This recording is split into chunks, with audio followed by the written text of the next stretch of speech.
sanggahan. Sanggahan kan bisa berupa pertanyaan. Nah, tadi yang saya tanyakan tuh nggak boleh. Apakah bisa dijawab pertanyaan saya yang tadi? Terima kasih. Jadi di sini kelompok 2 itu bertanya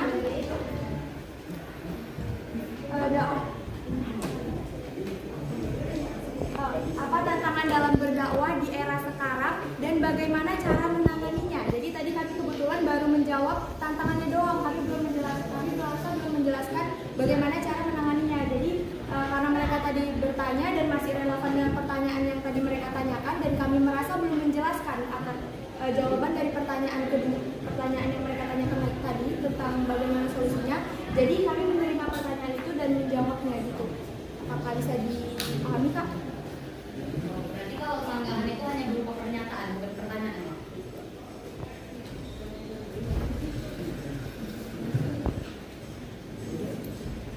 Nggak apa-apa, makasih. Betul.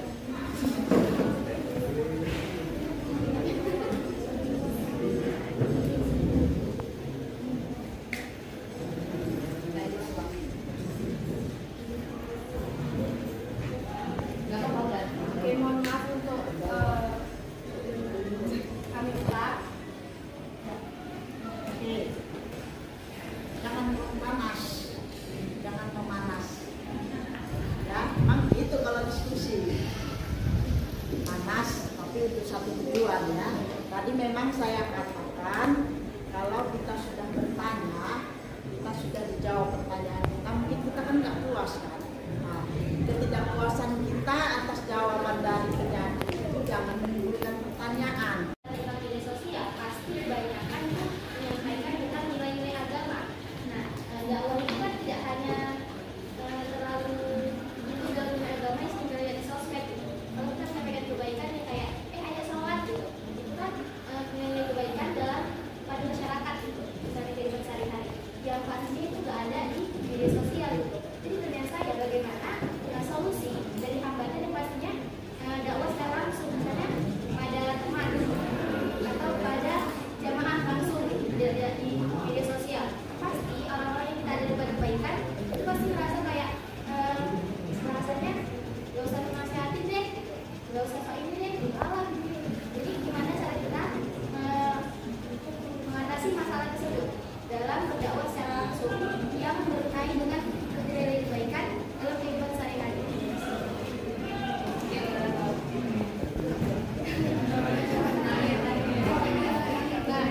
Jadi ini ya. Oh, iya.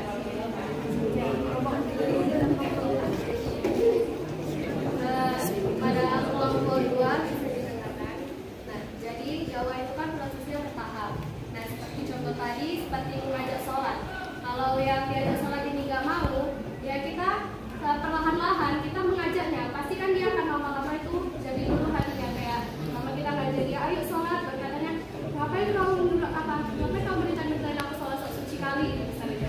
Baru besoknya kita ajak lagi perlahan, kita nasihati, ayolah sholat, biar nanti kita masuk surga sama gitu. Di surga kan kalau nanti kalau misalnya di dunia nggak mau sholat, nanti pas di akhirat kita masuk neraka gitu. Pasti otomatis dia seiring berjalannya waktu akan luluh hatinya.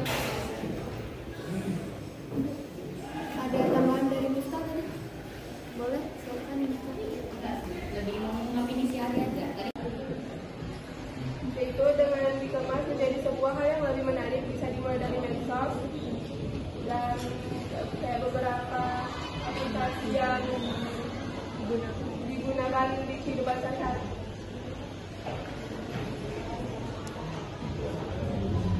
Nah, saya mau menambahkan sedikit.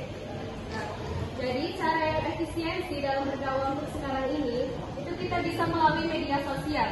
Nah, bisa dijadikan contoh seperti kalau kita sedang bermain handphone dan membuka sosmed seperti Instagram, Facebook, TikTok dan lainnya. Ketika kalian sedang menontonnya, pasti ada kan yang keluar dari beranda kalian itu tentang berdakwah.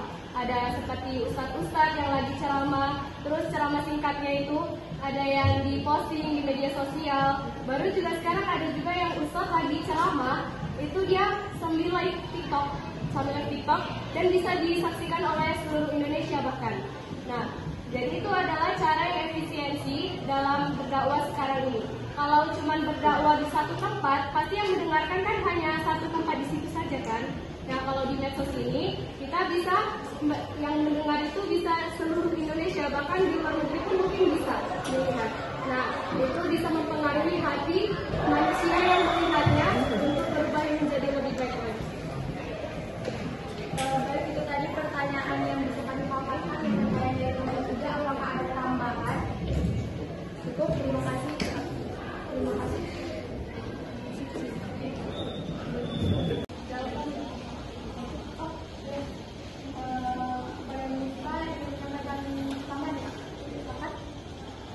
Ya, baik. Di sini saya ingin sedikit ada mulai dari pertanyaan dari Kak dan Verita.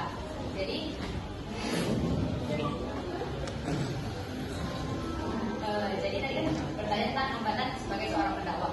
Nah, sebenarnya sepengetahuan saya, hambatan untuk jadi seorang pendakwah itu sebenarnya sudah tidak terasa lagi di zaman sekarang. Apalagi banyaknya media-media sosial yang bermunculan, sehingga hambatan untuk menjadi seorang pendakwah itu tidak terlalu berat. Nah, akan tetapi ingin sedikit saya jawab pertanyaan dari kakak. Hambatan yang pertama itu pertama di era globalisasi, yaitu era digital 5.0. Di situ lawan kita sebagai seorang pendakwah itu adalah ketika kita memunculkan pengajaran Al-Quran di era digital, itu masih belum jarang viralnya. Mengapa? Karena banyak masyarakat Indonesia yang ingin seperti slogan atau apa, pasti dakwah itu sekitar 80% pasti di skip dan tidak mau didengarkan. Nah, sebenarnya masalah itu dari jamaahnya itu sendiri. Ya, yang kedua, itu sebenarnya udah benar tadi jawaban dari kelompok yang nomor 1. Lawan kita itu sebenarnya pendakwah itu sendiri. Misalnya kita sebagai seorang pendakwah, kita pendakwah yang benar nih. Lawan kita adalah pendakwah seperti yang gadungan. Itulah lawan kita. Bagaimana cara penyampaian seorang dakwah yang benar atau yang salah, itu juga benar tadi dari kelompok 1, dari jamaahnya sendiri. Sekian dari saya. Assalamualaikum warahmatullahi wabarakatuh. Baik, terima kasih kepada kelompok yang jawabnya Kak Ustaz. Kalian mau menambahkan silakan. Jadi di sini saya sedikit menambahkan dengan pembawaan pendapatnya tadi. Jadi bisa saja pembawa dakwah itu diperbaiki cara berdakwahnya. Seperti sekarang di zaman sekarang ini kan anak muda ada juga yang penggemar berdakwah seperti Ustaz Hanan Ataki, kan dia berbeda pembawaannya, pembawaan berdakwahnya itu seperti sosok yang lainnya. Karena Ustaz Hanan Ataki itu pembawaannya bisa di anak muda, bisa di orang tua, dan pembawaannya itu asik gitu. Jadi bisa saja pendakwah itu bisa mengganti cara dia berdakwahnya seperti apa yang akan digemari atau disukai oleh pendengar pendakwah itu sendiri. Terima kasih. Baik, terima kasih kami ucapkan. Begitu ya, Mita. Artinya kamu tadi sudah melebar pertanyaanmu. Asalnya tadi pertanyaannya apa tadi? Pengertian, jelaskan pengertian berdakwah ya. Nah, sudah melebar. Beda dengan yang ini. Supaya saya membela, tapi dalam kenyataan artinya dia satu pertanyaan tapi dua ini dia. Apa namanya? Satu orang dua pertanyaan, hambatan, tantangan dan cara menangani. Masih tantangannya yang ya. Oke, sedikit saya tambahkan tentang berdakwah. Berdakwah kita harus pahami itu berasal dari kata apa? Da'a, yada'u, ada di situ. Nah, artinya menyeru. Ini sudah kalimat perintah. Kalau kita lihat kata asalnya da'a, yada'u, itu udah perintah. Artinya apa? Menyeru, memerintahkan ke arah kebaikan. Ya, banyak, bukan hanya kita bercakap-cakap seperti ini, ayo sholat, banyak. Nah, kita lihat sekarang zaman ini, zaman digitalisasi, artinya semua pakai teknologi. Jadi melalui HP lah salah satu ya, perkembangan dakwah ataupun perkembangan dunia itu dapat kita ketahui. sehingga apapun perkembangan di negara yang jauh pun bisa kita ketahui. Begitu juga dakwah. Nah, sekarang pun kita lihat bagaimana ustadz-ustadz muncul, ya, ustadz muda kalah yang tua, muda semuanya. Kenapa? Kalau zaman sekarang ini memang lebih dominan itu anak muda. Anak mudanya kritis-kritis seperti kalian inilah. Kritisnya itu pemikirannya sudah ke depan, jauh ke depan, sangat jauh ke depan. Nah, jadi makanya akhirnya timbullah ustadz-ustadz muda tadi yang sudah mempelajari ilmu agama, yang mereka sudah mengetahui seluk-beluk dalam keagamaan. Mereka yang menangani ataupun menjelaskan kembali atas permasalahan dari anak-anak muda. Ya, seperti Ustadz Hanan Ataki itu ya. Ustadz itu memang kalau kita lihat dari keseharian atau fisiknya itu ya biasa-biasa saja, tapi dia banyak ilmunya yang bisa diterima apabila anak muda tadi bertanya ya. Dan saya lebih sering melihat itu Ustadz itu anak-anak muda yang bertanya itu curhat pribadi, lebih ke situ ya. Tapi memang itulah yang dialami sekarang. Beda dengan zaman kami dulu yang tua-tua. Kalau kami memang benar-benar keagamaan itu yang kami sorong. Karena memang pada zaman dulu kami belum ada HP, jadi kami masih seperti itu aja kejadiannya. Kalau sekarang kan dari HP ini pengaruh medsos dari segala macam, Instagram, Facebook semuanya. Semua kita ketahui apa yang dilakukan orang, live lagi semuanya. Jadi untuk hal ini semua yang dilakukan setiap orang yang berbentuk positif dan mengarah kebaikan, itulah yang dinamakan dakwah. Bukan hanya ustadz ceramah, bukan hanya seorang guru mengajarkan, banyak hal yang dikatakan dakwah. Yang intinya dakwah itu adalah menyampaikan suatu kebaikan, yang akhirnya kebaikan itu bisa dilakukan dan dimanfaatkan oleh semua orang. Nah, itulah yang dinamakan dakwah. Kalau lebih luasnya lagi caranya itu seperti tadi saya katakan penyaji melalui medsos banyak. Nah, kemudian tantangannya pun banyak. Kenapa? Dari medsos itu disitulah kadang berargumen. Nah, kita harus kembali lagi ke ayat yang kita tampilkan tadi. Ud'u ila sabili rabbika, ya, bil hikmah. Pakai ayat itu kan ya. Jadi pakai surah Asy-Syu'ara ayat 214 sampai 216 artinya ya, dan berikanlah peringatan pada kerabat-kerabatmu yang beriman. Nah, itu kalau kita perhatikan kembali, itu adalah masa Rasulullah. Kita harus kembali ke sejarah masa Rasulullah. Awal pemberian dakwah itu kepada siapa? Keluarga terdekat kan? Siapa yang pertama sekali? Istrinya, sahabat-sahabat terdekatnya. Nah, itu secara rahasia. Nah, kalau yang kita bicarakan sekarang yang melalui medsos itu udah terang-terangan seluruh dunia. Pada masa itu pun Rasulullah seperti itu kan, setelah dia dengan sahabat-sahabatnya, istrinya, dengan keluarga terdekat, dia juga menyampaikannya kepada masyarakat luas. Nah, sekarang sudah melebar lagi melalui medsos. Jadi kalau melalui medsos, seperti saya katakan tadi, ini adalah teknologi. Teknologi itu banyak dampaknya, baik yang positif maupun negatif. Jadi kalau dampak negatifnya, selagi kita berdakwah, kita menyampaikannya dengan yang baik dan benar dan sesuai dengan Al-Quran dan hadis, pasti ada tantangan. Karena apa? Tipe audiens itu pun bermacam-macam. Ada yang mau menerima atau ada yang tidak. Nah, yang tidak inilah yang kontra. Selalu mengungkapkan argumen argumen-argumennya berdasarkan pikiran dia. Nah, jadi kita bagaimana menyikapi tantangan tersebut? Kita legowo, yang penting kita sampaikan. Kalau menurut kita baik itu seperti itu, sampaikan. Jadi kita ya harus terima aja. Itulah pemikiran dia.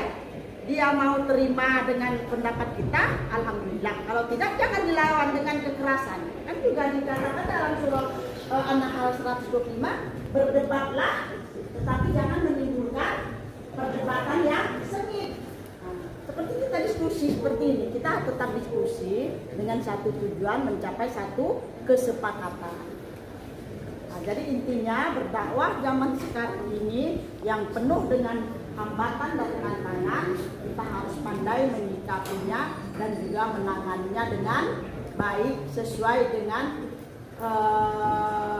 tantangan yang dihadapi ataupun hambatan yang dihadapi. Seperti ini HP terutama ya, dari HP yang pertama melalui medsos, WA, Facebook, Instagram dan segala macam.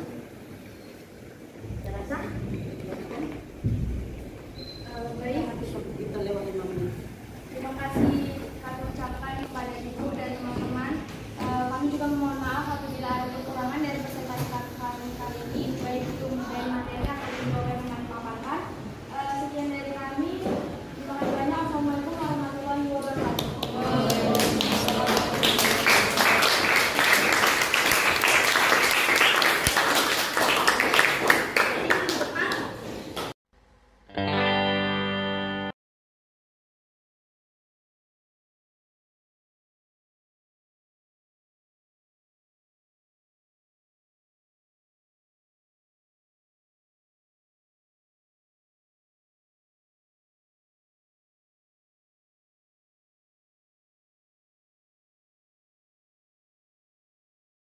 Sebuah ruang kelas.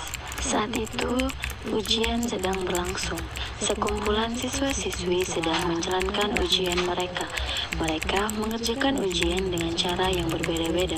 Ada yang berusaha sendiri dan ada juga yang saling bertukar jawaban dan menyaling jawaban satu sama lain. Drama ini mengisahkan tentang pentingnya keberanian untuk saling mengingatkan dan menasihati teman-teman yang berbuat salah. Inilah dia kisahnya.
Melihat teman-temannya yang saling bertukar jawaban, Nadira pun merasa bahwa yang dilakukan teman-temannya adalah perbuatan yang salah, dan dalam benaknya dia berkata, Lagi-lagi mereka nyontek.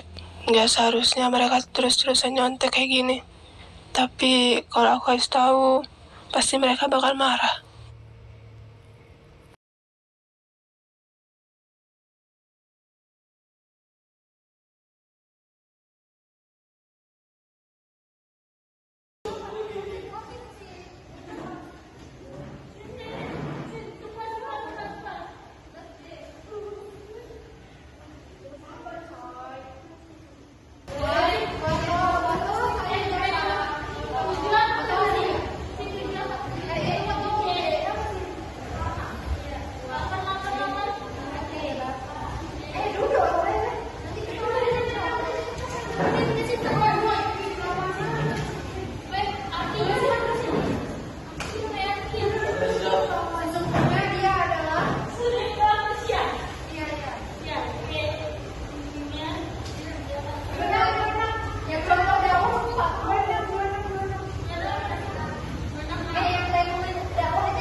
Tak hanya sampai di situ.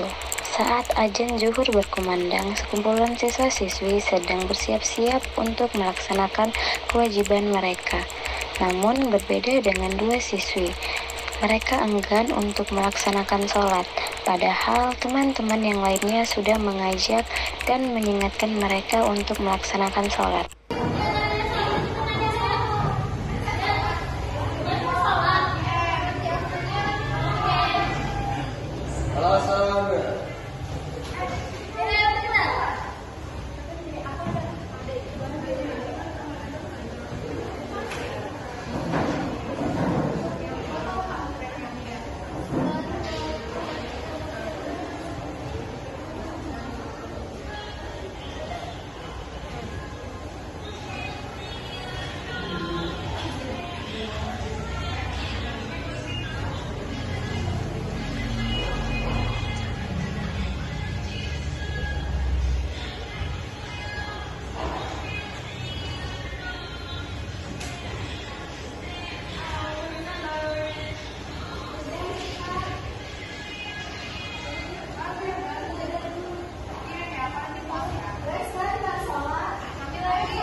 Besok ada tamu dari Palestina untuk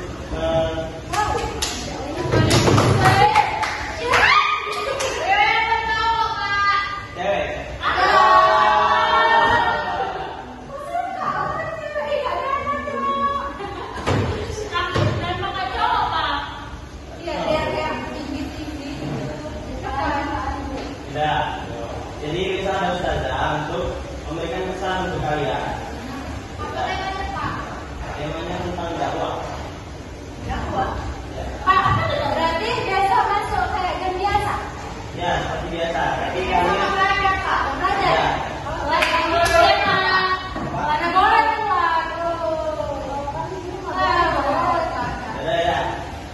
kalian boleh pulang.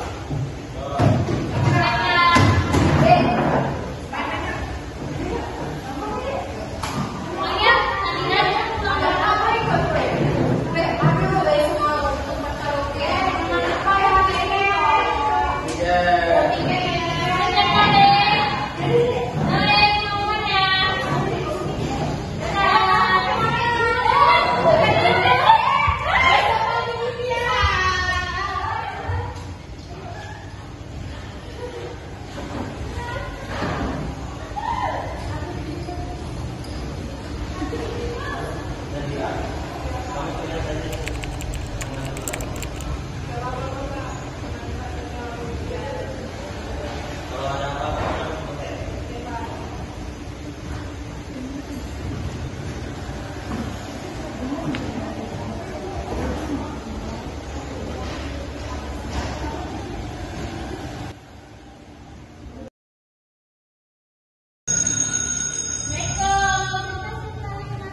Nilai ujian kita hari ini dikasih ya? Pasti 100.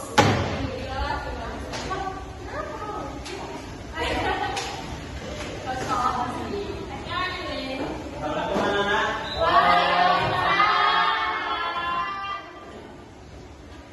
Ini ada hasil tugas kalian semalam ya?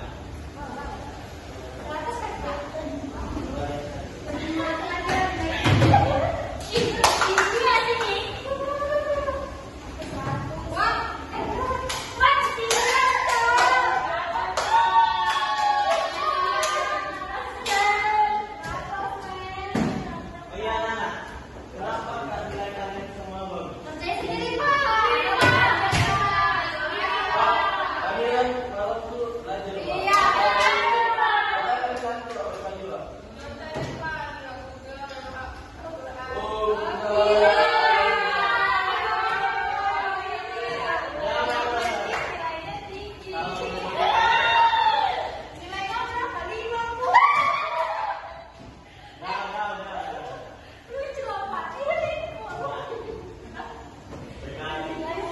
jangan mengejek teman kalian seperti itu ya. Jangan. Dan kalian juga jangan nyontek.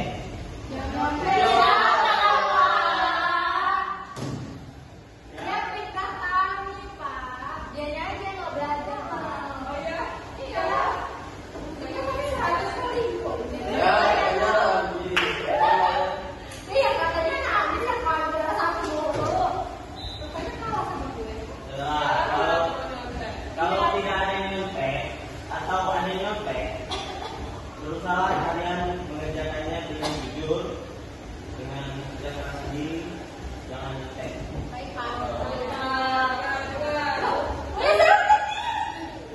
Sudah ya, Bapak akan memberikan tamu yang semalam saya sampaikan.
Dakwah merupakan sebuah amalan mulia yang bertujuan untuk menyampaikan pesan-pesan Allah dan Rasul-Nya serta mengajak manusia menuju jalan kebenaran.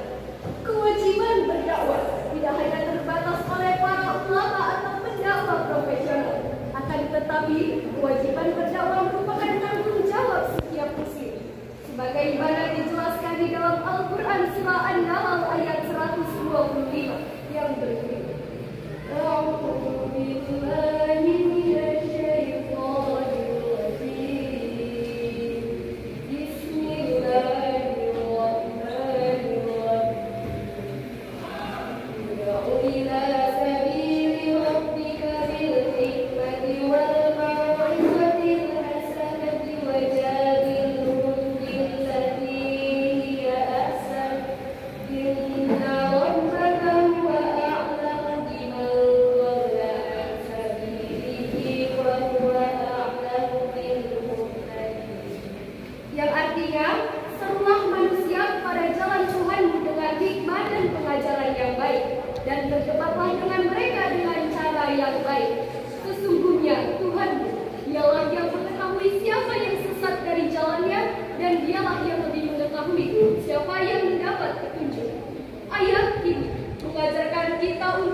tujuan utamanya adalah untuk menyelamatkan umat dari kebingungan dan kesesatan.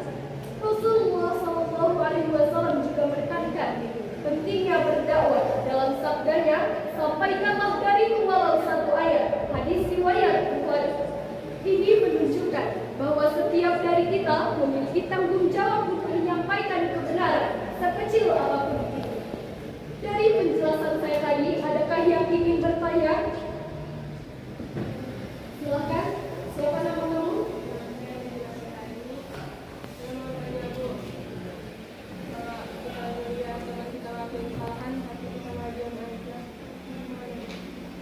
Nah, untuk pertanyaan ini, ketika kita melihat seorang teman yang sedang menyontek saat ujian, kita harus menegurnya, kita harus menasehatinya dengan cara yang baik, tidak dengan kata-kata kasar. Karena apa? Tidak semua manusia mau mendengarkan apa yang kita ucapkan.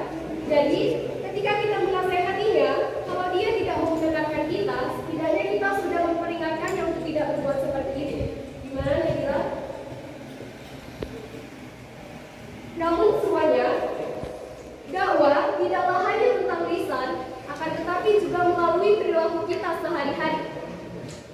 Menjadi teladan dalam akhlak dan sikap kita adalah bagian dari dakwah. Jika kita menerapkan nilai-nilai Islam dalam kehidupan kita, maka orang lain akan mudah memahami dan menerima pesan-pesan Islam. Semoga kita semua diberikan kekuatan oleh Allah untuk menyebarkan agama Islam ini dan menjadikan Islam sebagai rahmat bagi seluruh alam. Wallahu muwaffiq ila aqwamit thoriq. Unsur mawala wa la tansur mawala. Assalamualaikum warahmatullahi wabarakatuh. Waalaikumsalam warahmatullahi wabarakatuh. Anak-anak, semoga dari ceramah tersebut bisa membuat kalian sadar akan pentingnya dakwah. Baiklah. Kalau begitu, saya akan keluar dulu ya. Terima kasih ya. Assalamualaikum.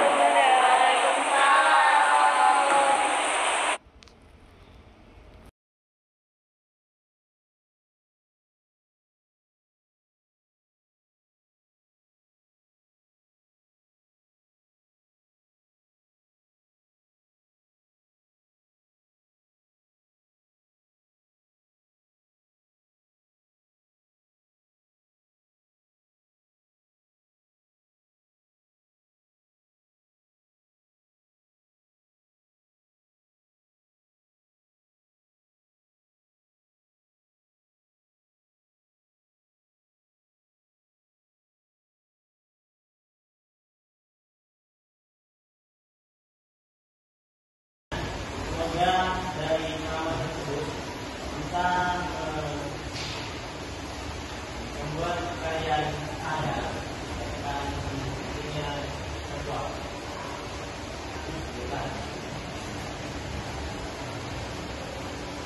Kalau begitu, saya akan keluar dulu.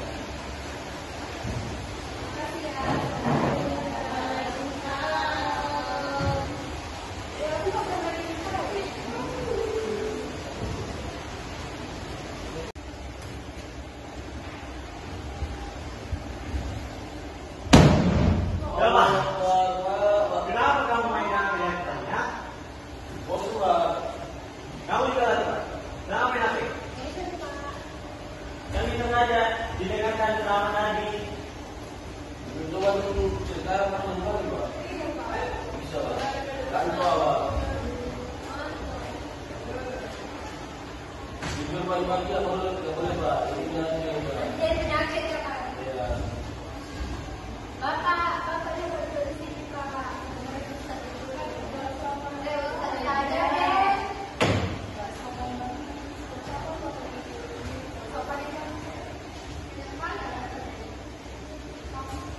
Sudah, lain kali jangan diulangi ya. Oke Pak. Sudah. Lain kali jangan diulangi lagi. Kita dengarkan dengan baik. Bisa Pak. Sudah. Sekarang kalian boleh istirahat.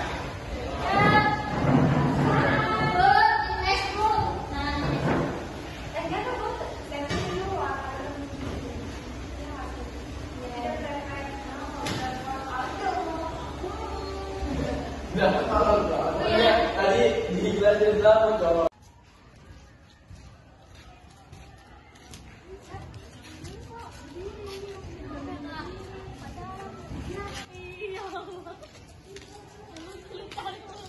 Pada akhirnya mereka sadar bahwa selama ini mereka bukan saling mengingatkan satu sama lain, melainkan saling menjatuhkan satu sama lain.